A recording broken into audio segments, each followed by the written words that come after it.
வணக்கம். இன்றைய மாவட்ட செய்திகள்.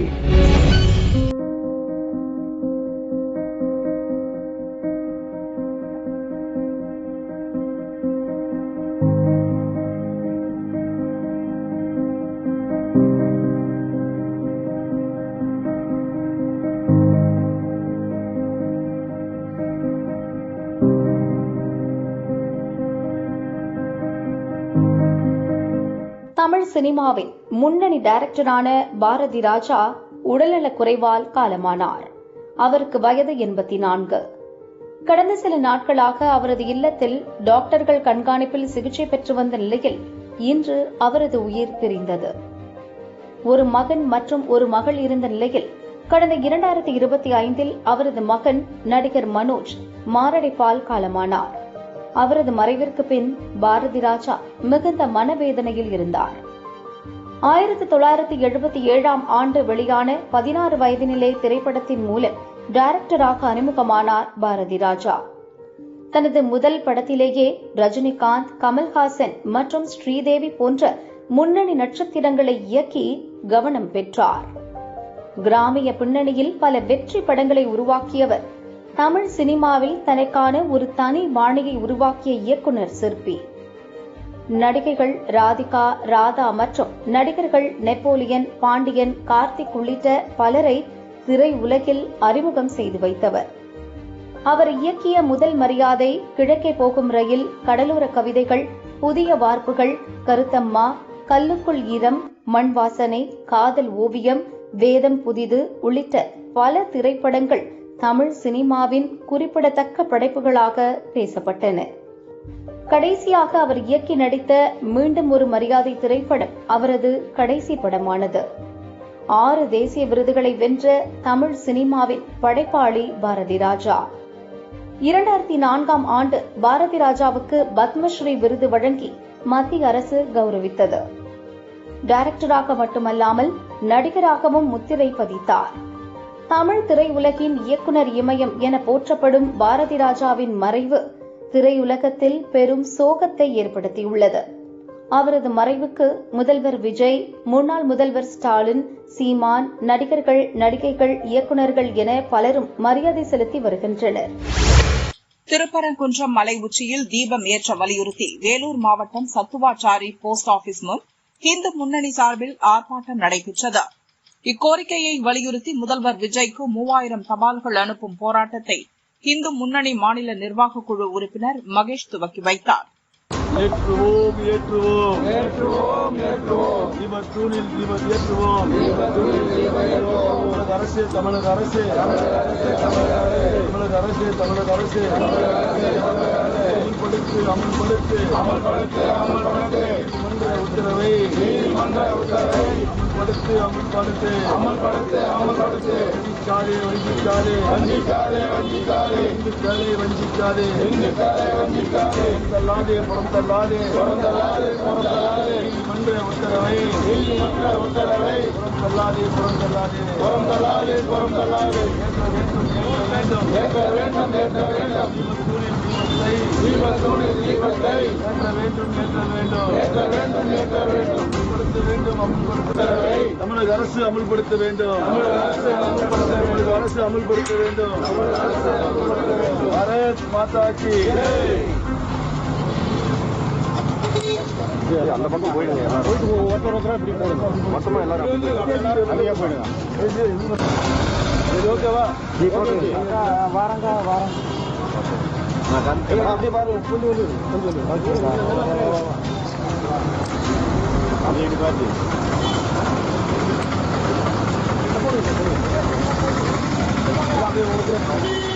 போட்டு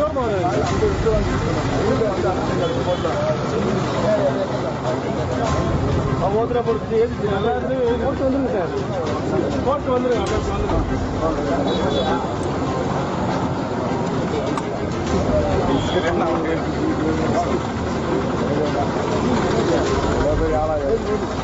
இன்றைய தினம் தமிழகம் முழுவதும் இருந்து தமிழகத்துடைய முதலமைச்சர் திரு ஜோசப் விஜய் அவர்களுக்கு தபால் அனுப்பும் போராட்டமானது இங்கே துவங்கியிருக்கோம். என்ன நோக்கம்னு சொன்னா, திருப்பரங்குன்ற தீபத்துள்ள தீபம் ஏற்ற கோரி கடந்த ஆட்சி காலத்தில் நீதியரசர் ஜி.ஆர். சுவாமிநாதன் ஒரு தீர்ப்பு வழங்கினாரு. அந்த தீர்ப்பு அமல்படுத்த முடியாதுன்னு அப்பீலுக்கு போனாங்க. அப்புறம் நீதியரசர் திரு ஜெயச்சந்திரன், திரு ராமகிருஷ்ணன் அவங்க அந்த தீபத்துள்ள தீப ஏற்றணும் ஒரு உத்தரவு போட்டாங்க. அந்த முந்தைய அரசு திரும்ப அப்பீலுக்கு போனாங்க. இப்போ புதிய அரசு வந்திருக்கு. இந்த புதிய அரசு நாங்க தமிழகத்துடைய மாற்று சக்தி தீய சக்தியை விழித்து விட்டோம், நல்ல சக்தி ஆட்சிக்கு வந்திருக்கு, நாங்க நல்ல சக்தியை தீய சக்தியை வீழ்த்திட்டோம். அப்ப கடந்த ஆட்சி காலத்துல நீதிமன்ற உத்தரவு தீபத்துள்ள தீபை ஏத்தணுமா அப்படின்னு பத்திரிகையாளர் சட்டத்துறை அமைச்சர் திரு சி.டி. நிர்மல்குமார் சந்திச்சு கேட்கிறாங்க. அப்போ சட்டத்துறை அமைச்சர் சி.டி. நிர்மல்குமார் திருப்பரங்குன்றத்தில் சட்டமன்ற உறுப்பினர் என்ன சொல்றாருன்னா, நாங்க கடந்த ஆட்சி காலத்துல கடந்த 2 ஆண்டுகளுக்கு முன்னாடி என்னவோ கடந்த 10 ஆண்டுகளுக்கு முன்னாடி என்னவோ அந்த நடைமுறையை கடைபிடிப்போம் அப்படின்னு சொல்லிட்டு மதவாத சக்திக்கு இடம் கொடுக்க மாட்டோம் அப்படின்றார். ஒரு சட்ட அமைச்சர் நீதிமன்ற உத்தரவை மீறினது மட்டும் இல்லாம நீதிமன்ற தீர்ப்பை அவமதிச்சும் இல்லாம மதவாத சக்திக்கு இடம் கொடுக்க மாட்டோம். இப்ப மதவாத சக்தி யாரு? நீதியரசர் ஜி.ஆர். சுவாமிநாதன், திரு ஜெயச்சந்திரன், திரு ராமகிருஷ்ணன். அதுக்கப்புறம் சுப்ரீம் கோர்ட்டுக்கு போறாங்க. சுப்ரீம் கோர்ட்ல நாங்க தீபத்துள்ள தீபம் ஏத்தறன்னு தீர்ப்பு கொடுக்கறாங்க. அப்ப இந்த நீதிபதிலாம் மதவாதியா?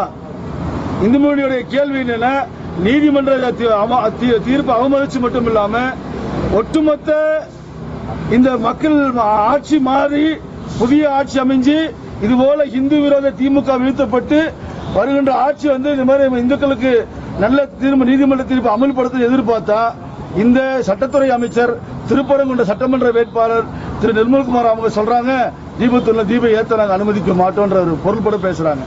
அதனால இந்த அரசாங்கம் கடந்த திமுக ஆட்சியோட அரசாங்கத்துடைய மாடல் அப்படியே இருக்கு. அவங்களும் நீட்டுக்கு எதிராக இருந்தாங்க, இவங்க நீட்டுக்கு எதிர்த்தாங்க. அவங்களும் மும்மொழி கொள்கைக்கு எதிராங்க, இவங்களும் மும்மொழி கொள்கைக்கு எதிர்ன்றாங்க. அவங்களும் மத்திய அரசாங்கம் அதை இந்த திட்டம் நடைமுறைப்படுத்தல, இவங்களும் அதை சொல்றாங்க. அந்த திமுகவுடைய மறுவுருவம் தான் இந்த ஜோசப் விஜய் அவருடைய ஆட்சியில் இந்து மொழி கருதுது. ஏன்னா நீதிமன்ற தீர்ப்பை உடனடியாக அமல்படுத்தணும், தீர்ப்பை இந்த அரசு தலைவணங்கணும்.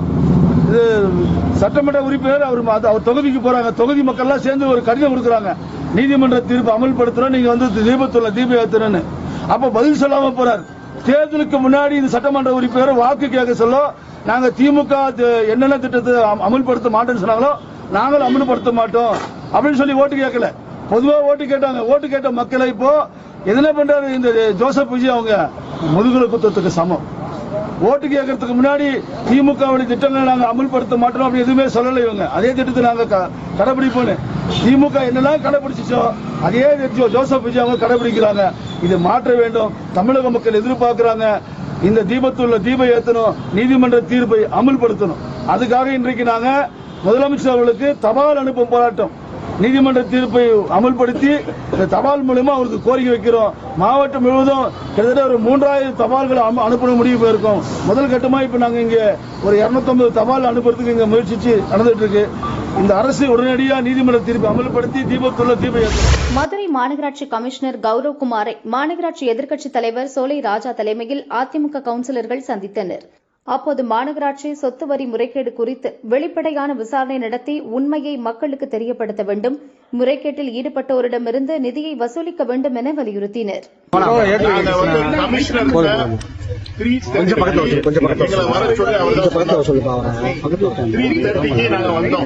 ஆனா அவர் வந்தது 4க்கு மேலதான் வந்தாரு. உள்ள போன உடனே அவர் சொன்ன வார்த்தை, நாங்க மக்கள் பிரதிநிதி, மக்களுக்காக பாடுபடுறோம், நாங்க வேற ஆளுக்கு இல்ல. அவர் உள்ள போனோம், நான் கலெக்டர் மீட்டிங் இருக்கு 5 மணிக்கு, அதனால நீங்க எதா இருந்தாலும் ஸ்பீடா சொல்லுங்க, போங்க வாங்க. அது ஒரு கவுன்சிலரை மதிக்க கூட இல்ல, அவர் உட்கார வைக்க கூட இல்ல, சீட்ல கூட எங்களை உட்கார வைக்கல. இதுக்கு முன்னாடி கமிஷனர் பூரா பிரஸ் அலோவ் பண்ணுவாங்க, இதை பிரஸ் அலோவ் பண்ணுங்க சார், கமிஷனர் எல்லா கமிஷனரும் அலோவ் பண்றாங்கன்னு கேட்டதுக்கு அவர் இல்ல இல்ல அலோவ் எல்லாம் பண்ண முடியான்றாரு. ரைட்டு, நாங்க மக்கள் பிரதிநிதி, மத்தியான நேரம் இவர்கிட்ட அப்பாயின்மெண்ட் வாங்கிட்டு தான் வந்தோம். அப்ப எங்களெல்லாம் அவருக்கு மனுஷனா தெரியல. அவர் கலெக்டர் மீட்டிங் போனோம், 4:30க்கலாம் 5 o'clock போனோம், நீங்க சீக்கிரம் ஒரு அவசர கதியில எங்களை கூப்பிட்டு எங்களை உட்கார வைக்க கூட கிடையாது. என்னங்க, யாரையுமே உட்கார வைக்க ரொம்ப ரொம்ப ரொம்ப ரொம்ப வருத்தமா இருக்கு. இது எங்களுக்கு ரொம்ப முதல் நாளே நாங்க அவர்கிட்ட உள்ள வர்றதை எங்களுக்கு இவர் எப்படி எங்க கூட கோஆபரேட் பண்ணுவாருன்றது எங்களுக்கு தெரியல. உண்மையிலே தெரியல எங்களுக்கு. ரெண்டாவது உங்களோட கோரிக்கை மனு இந்த சொல்லிடுறேன். நாங்க அந்த வழக்கு உங்களுக்கு தெரியும், வரி ஏய்ப்பு ஊழல் வழக்கு இன்னைக்கு 58வது ஐட்டமா இன்னைக்கு ஹைகோர்ட்ல வருது. இந்த நாங்க போட்ட வழக்கு, இந்த ஊழல் வழக்கு 6 மாசமா வரல. அந்த 6 மாசமா வராத இன்னைக்கு நாங்க லிஸ்ட்ல கொண்டு இன்னைக்கு இன்னொரு அரை மணி நேரத்துல ரீச் ஆயிரும் எங்களுக்கு சொல்லுவாங்க. எங்க அட்வொகேட் பூரா ஆஜராகிறாங்க. இதுல என்னன்னா அந்த வழக்குல எங்களுக்கு இன்னும் சந்தேகம் இருக்கு. போன சர்க்கார் திமுக மேயர், மண்டல தலைவர், நிலைக்குழு தலைவர், எக்ஸ் மேயர், எக்ஸ் மண்டல தலைவர் இவங்களெல்லாம் காப்பாற்றும் நோக்கத்துலதான் அந்த விசாரணை இருந்திருக்கு. அதனால இந்த விசாரணை ஃபேரா இருக்கணும்னு சொல்லிதான் நாங்க டிஐஜி பார்த்து சொல்லியிருக்கோம். இங்கேயும் கமிஷனரை பார்த்து சொல்லியிருக்கோம். ஏன்னா இங்க என்னதான் போலீஸ் விசாரிச்சாலும் கார்பரேஷன்ல இருந்து தான் எல்லா டீடைலும் எடுக்கிறாங்க. அதை நீங்க செய்யணும்னு சொல்லியிருக்கோம். ஒண்ணு. ரெண்டாவது பாத்தீங்கன்னா 100 வார்டுல உங்களுக்கு தெரியும் முல்லை பெரியார் கூட்டு குடிநீர் திட்டம்னு வருது. சில இடங்கள்ல பாத்தீங்கன்னா மேக்சிமம் அந்த ப்ளூ கலர் பைப் தண்ணி பஸ்ட் ஆகி தண்ணியே வரல. அதை அவர்கிட்ட சொல்லியிருக்கோம். இதுல முல்லை பெரியார் தண்ணின்னு சொல்லிட்டு ஒரு 8 டேங்க் வைகை டேம் தண்ணி கொண்டு வர்றாங்க. அந்த வைகை டேம் தண்ணி டயரி ஆகுது, கால்ரா வருது. வைகை டேம்ல தண்ணியே இல்ல. அந்த தண்ணியே இல்லாதத முல்லை பெரியாருக்கு தான் 100 வார்டுக்கு அக்ரிமெண்ட். ஆனா கிட்டத்தட்ட ஒரு 20 வார்டுல முழுக்க வைகை டேம் தண்ணி வருது. வைகை டேம் தண்ணி வருது. அந்த வைகை டேம் தண்ணி கோடை காலத்துல இல்ல. 10 நாளாவே ஒரு 20 வார்டுல எங்களுக்கு தண்ணியே இல்ல. என் வார்டுல எஸ்பெஷலி என் வார்டு, கோச்சடை, நிறைய வார்டுகள்ல தண்ணியே வரல. அதையும் இப்ப அவர்கிட்ட சொல்லி இருக்கிறோம். அப்போ ஒரு 20 வார்டுல ஏமாற்று வேலை நடந்திருக்கு. முல்லை பெரியார் தண்ணி சொல்லிட்டு வைகை டேம் தண்ணியை கொடுக்குறாங்க. வைகை டேம் தண்ணி ஃபெயிலியர் அது அதை பத்தி இன்னைக்கு கொடுத்திருக்கோம். இந்த வழக்கு உங்களுக்கு நான் திருப்பி கேட்கிற இந்த வரி ஏய்ப்பு வழக்கு ரொம்ப உச்சகட்டத்துக்கு போயிடுச்சு. இது பாராபட்சமா இருக்கு. அதனால ஃபேர் இன்வெஸ்டிகேஷன் சொல்லி முதல்வருக்கே நாங்க போன கோரிக்கை வச்சிருக்கோம்.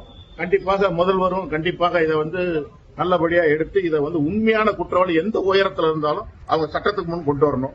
இழந்த நிதியை மீட்டு எடுத்து கார்பரேஷனை காப்பாற்றணும். கார்பரேஷன்ல இங்க கேட்டுங்களேன், ஜனாதிபதியா இருக்கட்டும், பிரதமர் மந்திரியா இருக்கட்டும், முதலமைச்சரா இருக்கட்டும், அமைச்சரா இருக்கட்டும், எம்எல்ஏ இருக்கட்டும், இந்த பிரதிநிதியை காட்டிலும் ரொம்ப ரொம்ப ரொம்ப ரொம்ப உயர்ந்த பிரதிநிதி உள்ளாட்சியில் இருக்கக்கூடிய பிரதிநிதி தான். அவங்க தான் 1 to 1 மக்களோட இருக்கிறவங்க. அவங்க தான். இவங்க எல்லாம் அப்படியே 3வது 4வது மாதிரி தான் இருக்கிறவங்க. அந்த தெருவுல சாக்கடை போறதோ, கல்வி தண்ணி வருதோ, இதெல்லாமே கவுன்சிலருக்கு தான் தெரியும். உள்ளாட்சி பிரதிநிதிகளுக்கு தான் அத்துப்படி. நாங்க தான் இப்ப கூட நாங்க காலையில அந்த சாக்கடை பிரச்சனை பார்த்தோம். ஒவ்வொரு கவுன்சிலரும் ஏதாவது ஒரு 10 வீட்டுக்காரங்களை பதில் சொல்லுங்க. எங்க எம்எல்ஏ சொல்ல சொல்லுங்க, மினிஸ்டர் சொல்ல சொல்லுங்க, முதல்வரை சொல்ல சொல்லுங்க. யாரும் கிடையாது. அப்படிப்பட்டவங்களை கூட்டிக்கிட்டு போய் அவங்க ஆய்வு பண்ணாங்கன்னா உண்மையை தெரியும். சும்மா ஒரு போட்டோக்காக பிளாஷ் பண்ணி செஞ்சாங்கன்னா எம்எல்ஏக்கள் ஆய்வு பண்றாங்க. உள்ளாட்சி பிரதிநிதிகளை அழைச்சிட்டு போலையா? அதுல பாரபட்சம் இருக்கா? அவங்க கூப்பிடல. எங்களுக்கு நீங்க சொல்லுங்க. எங்களுக்கு வார்டில் அவங்க வர்றாங்க போறாங்கன்னா எங்களுக்கு தகவலே இல்லை. நெல்லை மாவட்டம் அம்பாசமுத்திரம் அருகே உள்ள பிரம்மதேசம், வாகைக்குளம் ஆகிய இடங்களில் கடந்த மாதம் 28ஆம் தேதி பேனர் வைப்பதில் கோஷ்டி மோதல் ஏற்பட்டது. இது தொடர்பாக ஒரு கும்பல் பைக்கில் சென்று கண்ணில் தென்பட்டோரை சரமாரியாக அரிவாளால் வெட்டிவிட்டு தப்பியது. அதே கும்பல் மறுநாள் தென்காசி மாவட்டம் ஆலங்குளம் அருகே உள்ள நெட்டூரில் திருமண நிகழ்வில் பங்கேற்றவர்களை சரமாரியாக வெட்டிவிட்டு ஓட்டம் பிடித்தது. செல்லும் வழியில் நெல்லை மாவட்டம் மானூர் பகுதியில் 2 பேரை வெட்டிவிட்டு தலைமறைவாகினர். இக்கும்பலை கைது செய்ய நெல்லை போலீஸ் எஸ்பி பிரசன்னகுமார் மேற்பார்வையில் தனிப்படைகள் அமைக்கப்பட்டது. சம்பவம் நடந்த இடங்களில் பதிவான சிசிடிவி காட்சிகளின் அடிப்படையில் குற்றவாளிகளை தனிப்படையினர் தேடினர். ட்ரோன், மோப்பநாய் உதவியுடன் குற்றவாளிகளை நெருங்கினர். இவ்வழக்கில் ஏஐ குற்றவாளி ரவுடி ஐயப்பனை கடந்த சில நாட்களுக்கு முன் போலீசார் துப்பாக்கியால் சுட்டுப்பிடித்தனர். இவ்வழக்கில் இதுவரை 12 ரவுடிகள் கைது செய்யப்பட்டுள்ளனர். தலைமறைவாக இருந்த 6 ரவுடிகளை தனிப்படை போலீசார் தீவிரமாக தேடி வந்தனர். நேற்றிரவு தனிப்படை போலீஸ் தேடுதல் வேட்டையில் பிரம்மதேசம் மதன், நந்து, வேல் கார்த்திக், கோவில்குளம் இசக்கி ராஜா, நெல்லை மாவட்டம் சிறுக்கன்குறிச்சி பேச்சு முத்து, நெட்டூர் சண்முகநாதன் ஆகிய ரவுடிகளை தனிப்படை போலீசார் சுற்றி வளைத்தனர். அதில் நந்துவை தவிர மற்ற 5 பேரும் போலீசாரை தள்ளிவிட்டு காட்டுப்பகுதியில் தப்பி ஓட முயன்றனர். அவர்கள் கீழே விழுந்ததில் கைகளில் முறிவு ஏற்பட்டது. 5 பேரையும் நெல்லை அரசு ஹாஸ்பிட்டலில் போலீசார் அட்மிட் செய்தனர். எலும்பு முறிவுக்கு சூப்பர் மாவுக்கட்டு போடப்பட்டது. தொடர் சிகிச்சையில் உள்ளனர். இவ்வழக்கில் குற்றவாளிகளை விரைவாக கைது செய்ய உத்தரவிட்ட முதல்வர் ஜோசப் விஜய் நெல்லை எஸ்பி மற்றும் தனிப்படை போலீசாருக்கு பாராட்டுகள் குவிந்த வண்ணம் உள்ளது.